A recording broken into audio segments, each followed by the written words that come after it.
The more embarrassing headlines surrounding Trump's FBI Director Kash Patel come out, the more of them you see, the more you get the sense that this guy really likes his recreation time. He loves it. I mean, Patel, of course, has faced widespread criticism for his personal use of a government jet, which he has used to make multiple trips to Las Vegas, where he used to live, as well as Nashville, where his country singer girlfriend resides.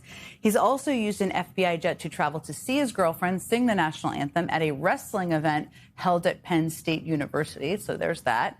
And for a multi-day excursion to his friend's family's boondoggle ranch, literally the name, in Texas. Yes, again, that's what it's called. Now, those trips were on his personal time.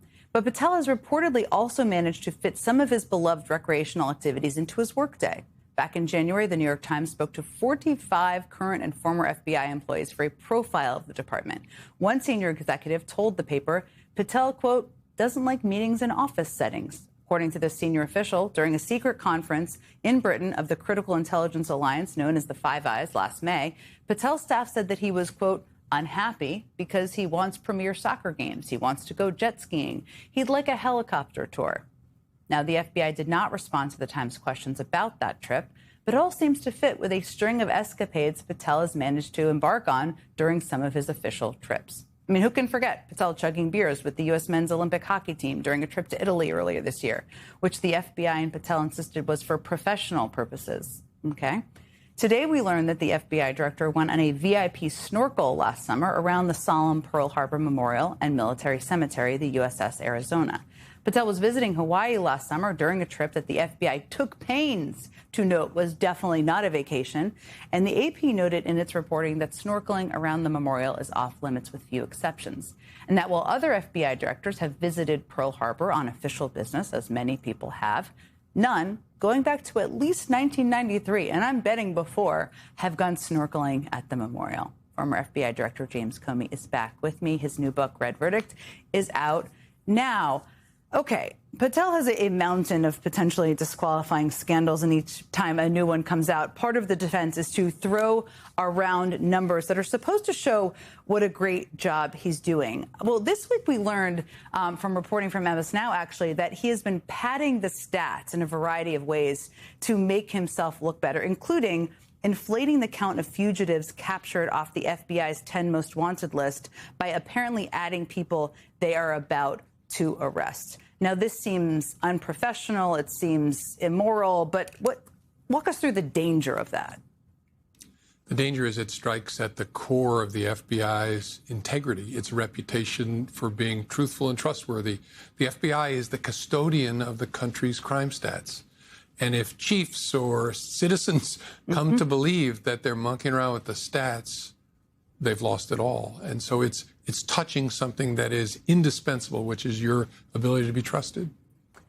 I want to ask you about another story. Notice published a report this week that the FBI created a so-called payback squad of special agents to handle politically sensitive cases, of course, like yours. A senior FBI official speaking on background denied that a squad was created with that name, but referred to an effort that is officially called the Director's Advisory Team, which they said is a special investigative unit tasked with getting to the bottom of some abuses of power that happened during the previous 3 presidential administrations. What do you make of that? I hope it's inaccurate. There were no special squads that reported to me when I was director. I'm confident there were none when Chris Wray or Bob Mueller were directors, because, again, the regular order matters when you're going to use the enormous power of the FBI to investigate Americans. And so we do it through particular squads with lines of authority that are clear. We keep track of everything. It's all done in a way that is predictable and reliable because you're using power against potentially innocent people. But so often in public or on television, the other thing he does is he talks about the morale and the motivation within the department and says it's very high right now. I mean, he uses all sorts of superlatives about it. I know you've said you still talk to people in the department. How would you characterize it? I'd be surprised if that were accurate, but we can solve this. He can release the climate survey. Every spring, we would produce an anonymous climate survey where every employee was asked, how are things going? How do you feel about the director?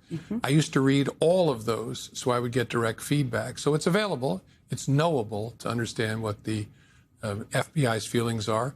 Last time I saw it released was when Donald Trump was lying, saying the FBI was happy to have me fired.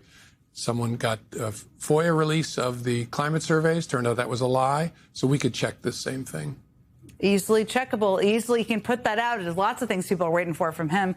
There have been only 9 FBI directors, as you know well. 9 is actually the number on the bourbon bottle, which is how maybe people out there who have not served in the FBI learn that and specifically. He's only served 1.5 years, but what mark do you think Kash Patel has left to date?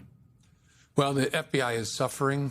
It is, despite what he said, demoralized. It is shorthanded. They have diverted people from critical roles to roles that were much more important to the president, immigration enforcement.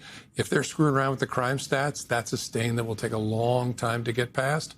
So it's in a tough spot. The good news is, again, I hate to be the optimist, but I am. The culture in that place is too hard to change in 2 years or 5 years. I tried to change it in 4 years of work with respect to things like diversity and leadership. Very hard if you know, even if you know how to change culture, it'll still be there in 2.5 years, and the quality people will hang on, and lots of others will flow back in. So it's bad, but it can be very good in short order. You're a fiction writer now, and you're also have a lot of expertise in all of this, which is one of the reasons we're talking to you about both of those things. Does that make it harder? I mean, you're writing fiction about a time that almost feels like fiction. Yeah, if you put some of this in a book, your editor would be, nope. Yeah. You know, let's write something closer to the truth.